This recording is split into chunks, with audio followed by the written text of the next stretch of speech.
Continúa entonces con nosotros el profesor Pedro Hernández, quien tiene la ponencia nombrada El aumento de cobertura y de investigación exige mayor financiación para las IES públicas.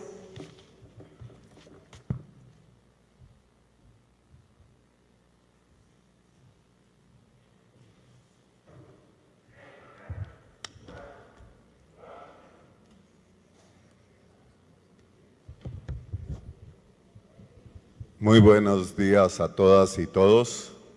Vamos avanzando.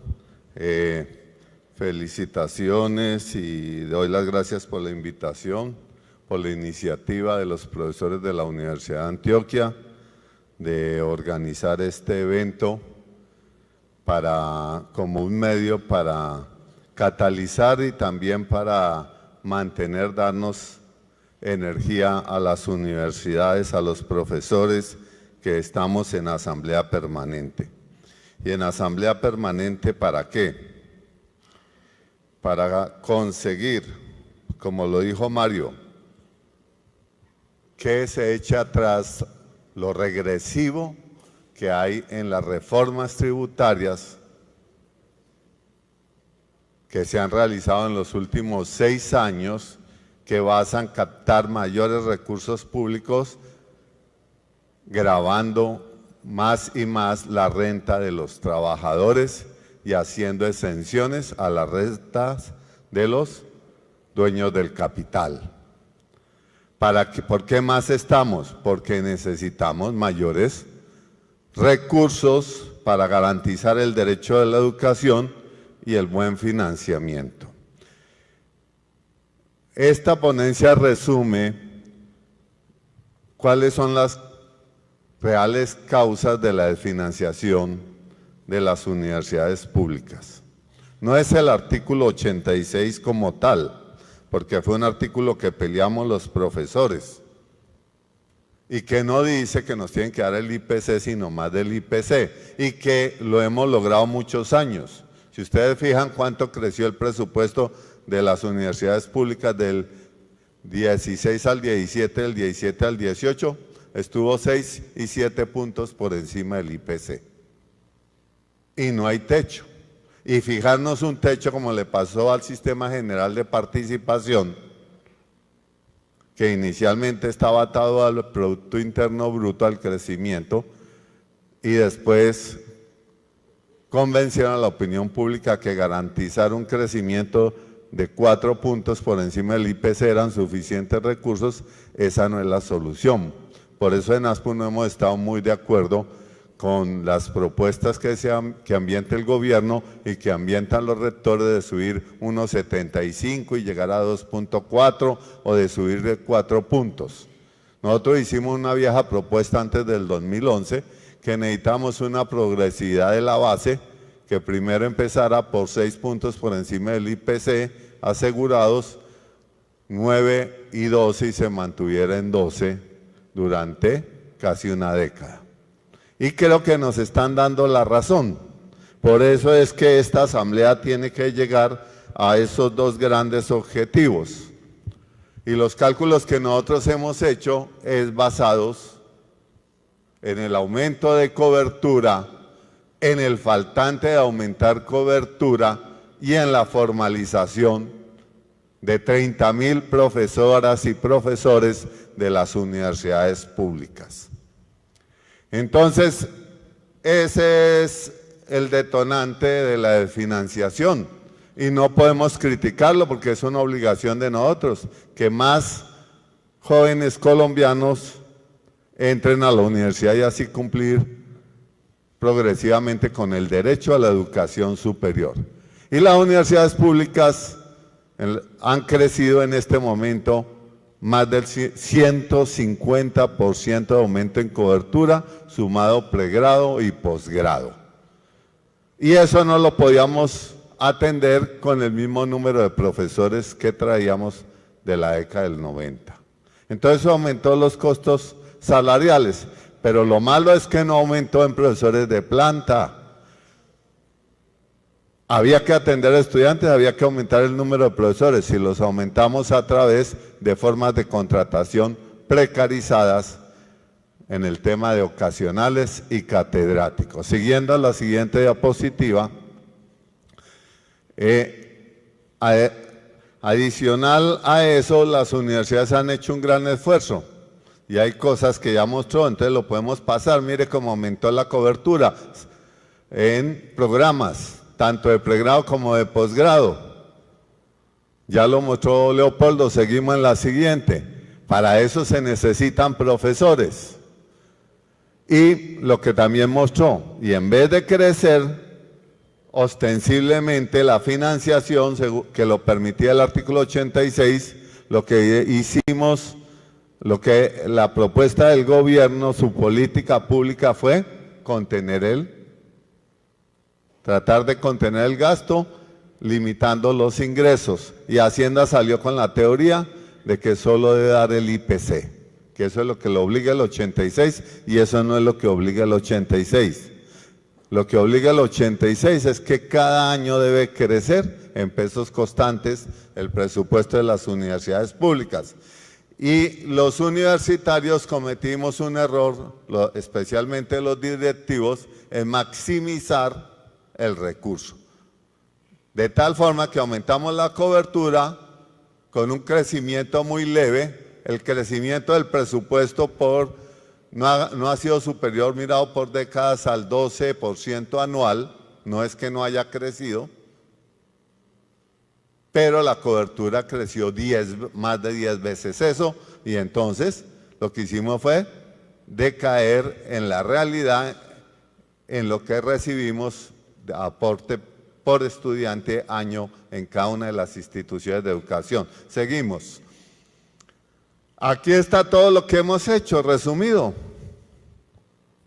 Y muchos recursos, más que para funcionamiento, se han ido para inversión. También es necesario que se han ido de inversión, pues doblamos el número de metros cuadrados construidos. En eso es lo que hemos sido eficientes, además de aumentar la cobertura. Y es lógico, necesitamos más aulas, más talleres, laboratorio y todo eso. Como decía Leopoldo, si quieren mirar instituciones eficientistas en el manejo de los recursos, el mejor ejemplo es el sistema de universidades estatales, que ha hecho mucho casi con los mismos recursos. Siguiendo,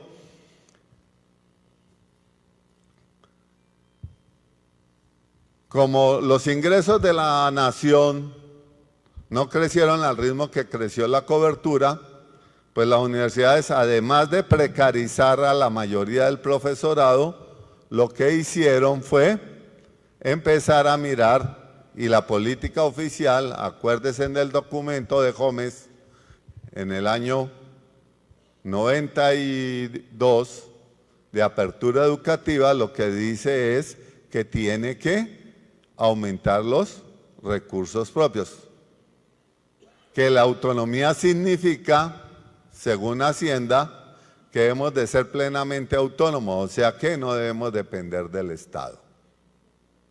Ese fue el criterio que manejó Hacienda desde el ministro Gómez y lo sigue manejando. Entonces, por eso esa diapositiva muestra es cómo tanto las 32 universidades del sistema estatal de universidades como las instituciones públicas, técnicas y tecnológicas y universitarias, lo que hicieron fue aumentar recursos propios a través de ¿qué? De subir matrículas y de vender otro tipo de servicios.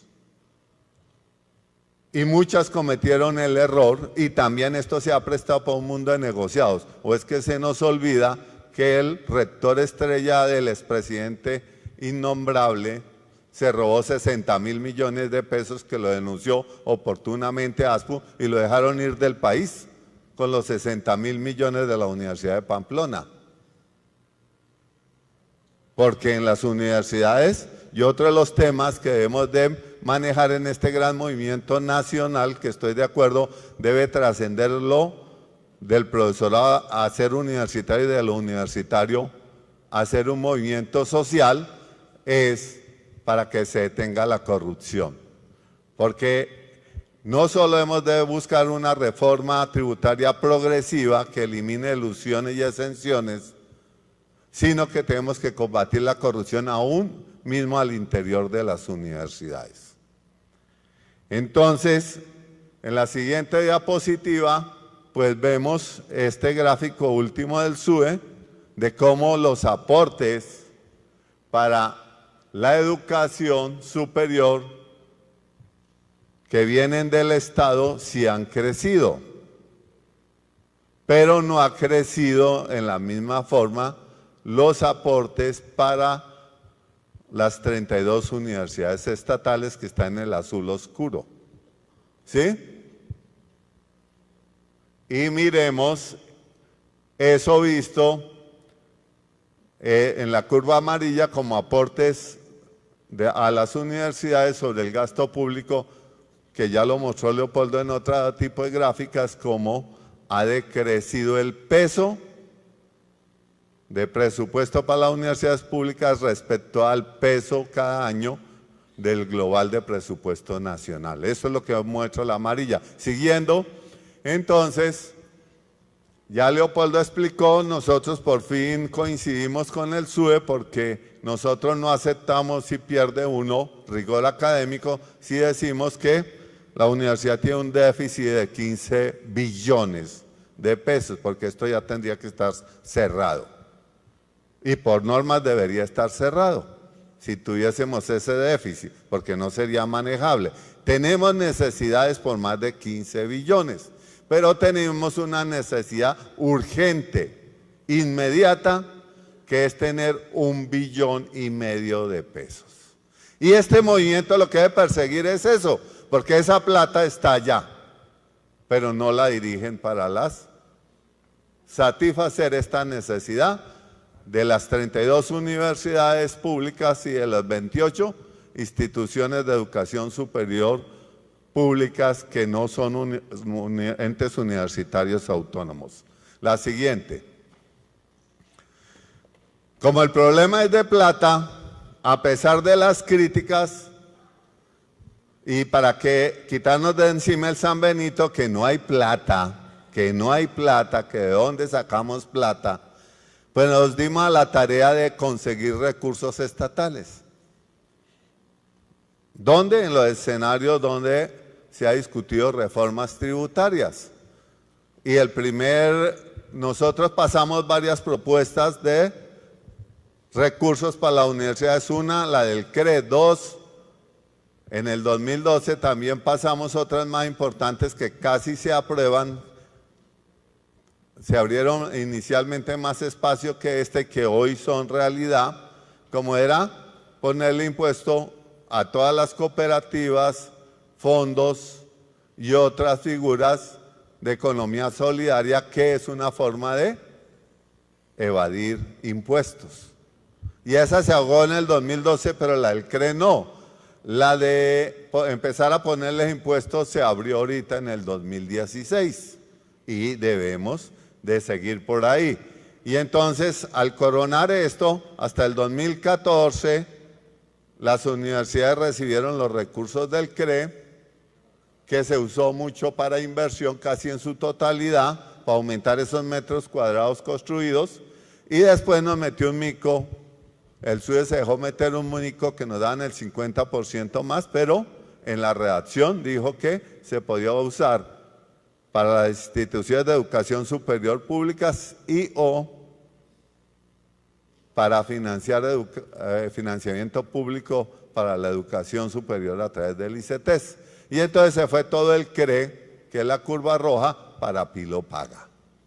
Todo se dirigió casi en su totalidad a Pilo Paga, y entonces ese es un mico que nos metieron.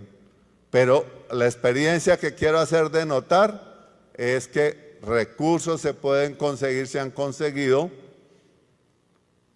no recursos propios, sino recursos del erario público.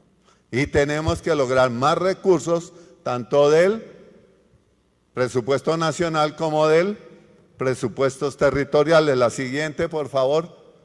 Y esto es lo de la reforma tributaria del 2016. ¿Y eso qué significan esos 3 artículos? que tenemos 1.400.000.000.000 de pesos aprobados en la reforma del 2016 anuales en pesos constantes que deben venir, no deberían, deben venir a todos y todas los representantes de las universidades estatales e instituciones de educación superior públicas que están presentes en este auditorio y que nos están viendo. Para todas las instituciones de educación superior públicas. O sea, el recurso existe. Y el espíritu de la ley es que venía para eso. Y nos metieron en conciliación un artículo al final que no fue discutido en las comisiones permanentes tercera y cuarta de Cámara y Senado, que podría dedicarse al FOSIES o podría destinarse al ICETES. Entonces nosotros tenemos que hacer respetar el espíritu inicial de estos artículos y no el mico que metieron Hacienda en la Comisión de Conciliación. Y eso debe ser un objetivo muy importante del actual movimiento profesoral. Seguimos. Por favor. Ese recaudo, esta diapositiva la pasamos, pero lo que está mostrando, lo hizo Hacienda y el SUBE, es que los cálculos de lo que se debería recaudar por esos artículos son mayores, que nos decían que iban a ser inferiores. Estábamos pensando en pajaritos de esos con que habla Maduro. No, ha entrado más plata de la que se proyectó por estos artículos. ¿Seguimos? Y así como nos han desviado estos recursos para Pilo Paga, que ya habló Leopoldo y no lo va a repetir y todos lo sabemos, programa totalmente ineficiente, ese sí financieramente, y un programa hecho sin los cálculos actuariales debidos, por eso es que lo están metiendo al congelador porque no lo pueden sostener, porque no hicieron los cálculos que eran. Entonces, hay problemas y por eso lo pararon. Y es ineficiente porque con la tercera parte se atiende 40.000 estudiantes, mientras nosotros atendemos más de 600.000, con 3 veces la cifra con que atienden 40.000. Entonces ahora nos meten, ese miquito era para financiar este fondo, el FOSIES, y aparece esta nueva ley que es la de financiación contingente, que yo en muchos foros he dicho esto se vende muy fácil para todas y todos los jóvenes, para todas y todos nuestros hijos o nietos. Estudie hoy y pague después. Leopoldo, ni siquiera las familias van a sufrir el impacto, solo lo va a sufrir, y esa es la concepción neoliberal que hablaba Mario. Si usted estudió en la universidad, usted va a tener mayores ingresos, usted lo que hizo es una inversión, por lo tanto debe pagar por esa inversión. Entonces, esta ley lo que va a poner a cada estudiante, hombre o mujer, es a que pague su educación superior. No va a haber plata del Estado dentro de 10 años para educación superior. Toda la plata la pone el FOSI y toda la plata la recupera en la vida laboral, ya sea como asalariado o como independiente del que pudo cursar educación superior, no importa si en pública o en privada. Y ya vimos el problema cultural, que en eso yo llamo la atención y este movimiento nos debe cualificar. Nosotros no solo peleamos por recursos, sino que también tenemos que pelear por ese modelo de universidad que siempre hablamos, pero que nunca construimos. En la universidad una de sus obligaciones es cambiar los patrones culturales. Así como hemos ido cambiando el patrón cultural de que sí teníamos que tener una conciencia, una pedagogía tributaria, que nos va a llevar a, en las calles, exigir una reforma tributaria progresiva, democrática, que afiance las finanzas públicas y así poder sostener todas las entidades que garanticen todos los derechos sociales, económicos y culturales. Así también tenemos que decirle a la sociedad que tenemos que cambiar nuestros parámetros culturales. Porque el Pilo Paga nos demuestra que nosotros seguimos pensando, así la realidad sea tosuda y sea otra cosa, que lo privado es mejor que lo público. Y no, nosotros sabemos que lo público es mejor que lo privado y que la corrupción del sector público lo hacen los agentes privados que en la puerta giratoria entran al Estado a ver qué se llevan y qué contrato llevo para mi empresa. Entonces esto nos va a cambiar la financiación en 10 años. Los estudiantes del 2019, primer semestre, van a empezar a afirmar que van a pagar por el FOSIES y lo que les dio el FOSIES y que va a ser por el PILA el 19%. La siguiente. Seguimos, o la siguiente, porque ya se me va a acabar el tiempo. Esta es la composición de que hablaba en equivalentes de tiempo completo. Esas cifras son más altas para ocasionales y catedráticos. Nosotros los de planta somos una minoría. Seguimos la siguiente. Eso es lo que dicen, el SUE decía que somos los culpables de la desfinanciación, los de planta, esos 12.000 que hay allí. Seguimos. Estos son los factores, porque ese era uno de los temas principales de la charla. Seguimos. La población de profesores realmente, el 52% está en un salario bajo, el 64% en un salario bajo, el 25% en un medio bajo. De los de planta estoy hablando, el 9,5% en un salario medio alto y solo el 1% tiene salarios altos. ¿Seguimos? Y esto no hay ninguna explicación en el 1279, ni por antigüedad, ni por categoría, la siguiente, ni por títulos. Podemos explicar la lógica del 1279, simplemente por el interés individual en la productividad académica. Fíjense, en doctorados no son los que están en los salarios del estrato más alto, superior a 12 millones, solo el 2,7% de los doctorados está ahí. La mayoría, el 70% casi de los doctorados, está entre 4 y 6 millones o entre 6 y 8 millones. Siguiente, por favor, para terminar esto. Seguimos, que esto lo mostró Leopoldo.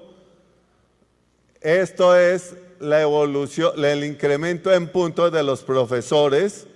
No se puede negar que hemos aumentado en capacidad de producción académica. La siguiente, ahí están las proyecciones que hizo el profesor Kimbay. La curva naranja que se cruza con la de títulos es como va a evolucionar si sigue el 1279. La siguiente, esto es la proyección de puntos. Seguimos. Esto es el sueño americano que yo llamo. Produjimos muchos puntos del 2003 al 2013 en una década para solo recuperar el valor adquisitivo de nuestro salario. O sea que en el 2003 comprábamos al mes, por decir algo, 25 litros de leche. En el 2007 no éramos capaces de consumir esos mismos 25, de adquirir eso. Solo lo vinimos a lograr 10 años después. Comparado nuestro salario, el salario promedio de los profesores versus el salario mínimo, bajó el salario. Entonces ese es el esfuerzo que hemos hecho. La siguiente, esto es lo que pesa el salario de los 12.000 profesores, la tendencia sobre el aporte que da la nación a las universidades públicas. Cada vez desciende, como lo mostró Leopoldo en otra gráfica. La siguiente. Y esto es lo que nosotros en las negociaciones propusimos de reforma del 1279. Modificar estos dos artículos porque hay sentencias que dicen que los profesores ocasionales y catedráticos se les tiene a todos que pagar por el 1279. Es inconstitucional acuerdos como el superior, creo que es el 253 de aquí, de la Universidad de Antioquia, que definen la escala salarial para los catedráticos y las categorías. Eso ya lo tenemos demandado, ya hay fallos a favor como el que estoy diciendo del Consejo de Estado, queremos una sentencia unificada, por eso demandamos más de 10 acuerdos en las diferentes universidades. Y esto lo puede hacer el gobierno, simple, por inconstitucional, lo puede derogar y todos entramos ahí. Y derogan todos los acuerdos. La siguiente, por favor. Esto es lo que ya mostramos, seguimos, de que nuestros salarios de todos modos son respecto a los ejecutivos del Estado son inferiores. No está ahí lo de un juez, el juez de menor categoría, un alumno de pregrado de esta universidad entra como juez con 7 millones. Normalmente el salario promedio de los profesores a nivel nacional está por debajo de los 7, o sea que él entra de entrada con mejor salario que sus profesores. La siguiente. Aquí está la propuesta que hizo el MEN de cambiar el 1279 en azul. Está la realidad en la primera fila de lo del 1279 y era superior la realidad a la propuesta que hizo el MEN. Y las simulaciones que hizo ASPU partiendo de 5.5 millones, que es 7 salarios mínimos de enganche. Y esas gráficas que mostré es que el valor del punto está en 13.598, debería estar en solo IPC en 14.684 y con los incrementos logrados en las negociaciones debería de subir a 15.000 pesos. ¿Ya? Eso es la caída de salario real que tuvimos, explicada por el valor del punto. Me da un instante, termino con una cosa. La siguiente, por favor. Esto es el cálculo que hizo el profesor Kimball a raíz de que se armó una polémica en la Nacional con la propuesta de ASPU. Y entonces el profesor Kimball dijo lo que dijo el profesor, que yo no me paro en la puerta del auditorio a detener a la gente para que no se meta un nuevo sistema salarial, porque pagan por encima mío. Él lo demostró con la gráfica cuánto profesores mejorarían con la propuesta de ASPU. Y entonces el 90% se pasaría. La siguiente, por favor, esto es paramos ahí. Termino diciendo lo siguiente, ustedes afuera encontraron una serie de publicaciones, como lo dijo varios de los que me antecedieron. Nosotros no hemos estado quietos como ASPU. Hemos llevado al Parlamento, hemos llevado a las mesas de negociación las soluciones. Un proyecto alternativo. Y es más, este folleto que dice Análisis Financiero, Proyecto de Ley Alternativo de Educación Superior del Ministerio, propuesto por ASPU, lo entregó en esta semana anterior a las comisiones tercera y cuarta y a la comisión sexta de las dos cámaras. El ministerio, todo tiene los logos del ministerio. Es uno de sus famosos folletos que hacen de solo diapositivas. Pero es importante porque abre el ambiente, ese ambiente que estamos generando, que en el Parlamento siga, que ya lo hemos posicionado, pues siga adelante. Entonces ustedes ahí podían recoger el proyecto. Y en esto yo quiero decir, no solo debemos de trabajar, ya dije, no solo lo financiero, no solo la parte cultural, sino cambiar la ley 30. Y este proyecto lo hicimos desde antes de la MANE, del movimiento que hubo en el 2011. ¿Ya?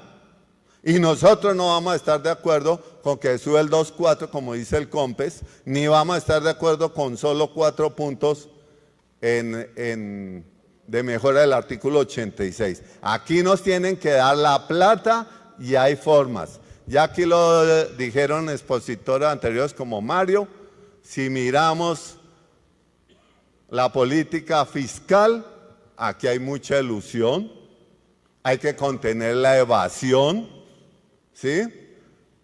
Aquí hay que quitarle las exenciones a la industria minero-energética que genera muy poco empleo y no paga impuestos. Aquí hay que ponerle impuestos a los dividendos, porque los que más ganan en este país pagan 0 impuestos.